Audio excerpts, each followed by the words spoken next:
Hi NEET aspirants, welcome to வாரி medical academy. வாரி medical academy சார்பாக அனைத்து விதமான டாபிக் சார்ந்த ஒவ்வொரு வீடியோவும் இனி வரும் நாட்களில் உங்களுக்கு வரும். உங்களுக்கு இதை சார்ந்த சந்தேகங்கள் கேள்விகள் எதுவாக இருந்தாலும் கமெண்ட்ஸில் பாஸ் பண்ணுங்கள். எங்கள் எக்ஸ்பர்ட் ஃபேக்கல்ட்டி மெம்பர்ஸ் போடுற வீடியோஸ் பிடிச்சிருந்ததுன்னா ஷேர் பண்ணிக்கோங்க. அந்த வீடியோ ரெகுலராக உங்களுக்கு வரணும்னா சேனலை சப்ஸ்கிரைப் பண்ணிக்கோங்க.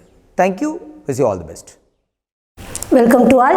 Today we are discuss about center of mass of 2 point masses. Okay va? So first, what is center of mass? Total mass of the body is concentrated at a point.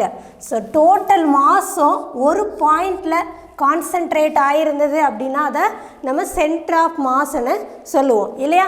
So இங்கே 3 கேசஸை பற்றி நம்ம discuss பண்ண போகிறோம். First case என்ன அப்படின்னா when the masses are on positive x-axis. Second case when the origin coincide with any one of the masses. அப்போது ஆர்ஜினில் ஏதோ ஒரு மாஸ் coincide ஆகிருக்கணும், இது second case. Third case when the origin coincide with the center of mass itself. Third point என்ன அப்படின்னா centre of mass ஆர்ஜினோட coincide ஆகிருக்கணும் இல்லையா. So இதில் நம்ம ஃபர்ஸ்ட் கேஸ் இப்போ எடுத்துட்டோம்.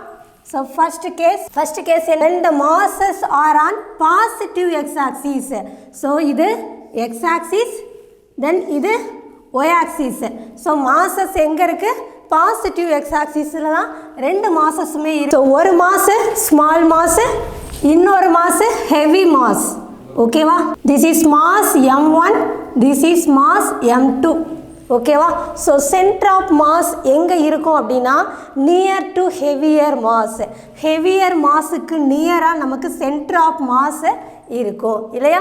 ஸோ நமக்கு இப்போ சென்டர் ஆஃப் மாஸ் எதை டிபெண்ட் பண்ணி இருக்கும் அப்படின்னா இந்த மாசஸை டிபெண்ட் பண்ணியிருக்கும், தென் டிஸ்டன்ஸையும் டிபெண்ட் பண்ணியிருக்கும். ஓகேவா? ஸோ இது Y axis, this is X axis. ஓகேவா? ஸோ நமக்கு ஆல்ரெடி சென்டர் ஆஃப் மாஸுக்கு நமக்கு ஃபார்முலா தெரியும். m1 r1 plus m2 r2 divided by m1 plus m2. ஓகேவா? ஸோ இந்த டிஸ்டன்ஸ் x1, இந்த distance x2, centre of mass வரைக்கும் உள்ள distance xcm, center of mass. ஓகேவா? ஸோ இந்த சென்டர் ஆஃப் மாஸோட ஃபார்முலா இதுதான். இங்கே r1 இருக்க இடத்துல நமக்கு x1 இருக்குது. ஃபர்ஸ்ட் மாஸுக்கு எவ்வளோ டிஸ்டன்ஸ் இருக்குது? x1. r அப்படின்றது இங்கே டிஸ்டன்ஸ். அப்போ ஃபர்ஸ்ட் மாஸ் வரைக்கும் உள்ள டிஸ்டன்ஸு x1. ஸோ சப்ஸ்டிட் பண்ணிடலாமா?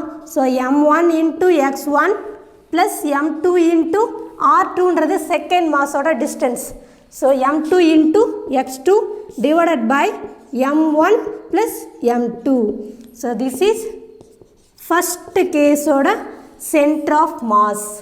ஓகேவா? தென் செகண்ட் கேஸ் என்ன? when the origin coincide. ஆர்ஜினில் என்ன coincide ஆகிருக்கு?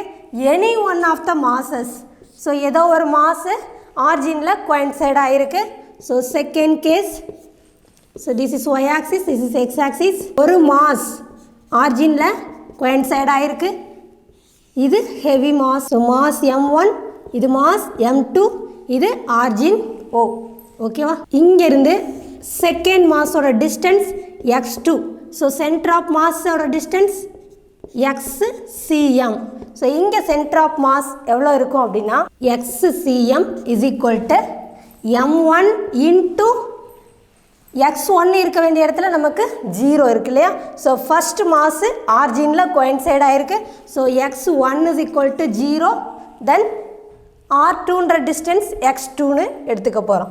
So m1 into 0 plus m2 into x2 divided by m1 plus m2. ஓகேவா? ஸோ அப்போ எப்படி வரும்? m1 இந்த டேர்ம் நமக்கு 0 ஆயிரும். So remaining m2 into x2 divided by m1 plus m2. இது செகண்ட் கேஸோட centre of mass. Third case next. So third case நமக்கு என்ன? when the origin coincide with the center of mass. இங்கே centre of mass ஆர்ஜினோட coincide ஆகிருக்கு. ஓகேவா? So அப்போ third case. So இது மாஸ் m1, இது மாஸ் m2, இது சென்டர் ஆஃப் மாஸ். ஓகேவா? ஸோ சென்டர் ஆஃப் மாஸ்ன்றது ஹெவியர் மாஸுக்கு நியராக இருக்கும். ஸோ இந்த ஸ்மால் மாஸ் இன்னும் கொஞ்சம் டிஸ்டன்ஸில் இருக்கும். So this is mass m1. So இங்கே ஆரிஜின்லேருந்து m1க்குள்ள டிஸ்டன்ஸ் மைனஸ் x1, இங்கே ஆரிஜின்லேருந்து செகண்ட் மாஸுக்குள்ள distance x2 plus x2. So இங்கே centre of mass xcm is equal to m1 into minus x1 plus m2 into plus x divided by m1 plus m2. So அப்போ equation எப்படி வரும்? So இந்த term மைனஸில் வந்துடும், இந்த டேர்ம் ப்ளஸில் வந்துடும் இல்லையா? ஸோ இங்கே xcm அப்படின்றது வந்து என்ன? xcm வந்து நமக்கு வேல்யூ 0. ஏன் அப்படின்னா அது ஆரிஜினில் கோயின்சைட் ஆகிருக்கு. ஸோ இந்த value 0. So is equal to minus m1 x1 plus m2 x2 divided by m1 plus m2. So next எப்படி வரும்? இந்த டேர்மை கிராஸ் மல்டிப்ளை பண்ணோன்னா இந்த டேர்ம் இந்த சைடு வரும், 0வோட மல்டிப்ளை ஆகும் டேர்மு 0 ஆயிரும் இல்லையா? Is equal to minus m1 x1 plus m2 x2. So minus டேர்மை ஈக்குவல் டுக்கு அந்த சைடு எடுத்துகிட்டு போகிறேன். So m1 x1 is equal to m2 x2. அப்போது first mass and distance is equal to second mass and distance ரெண்டுமே equal இல்லையா? So that's all. Thank you. Have a nice day.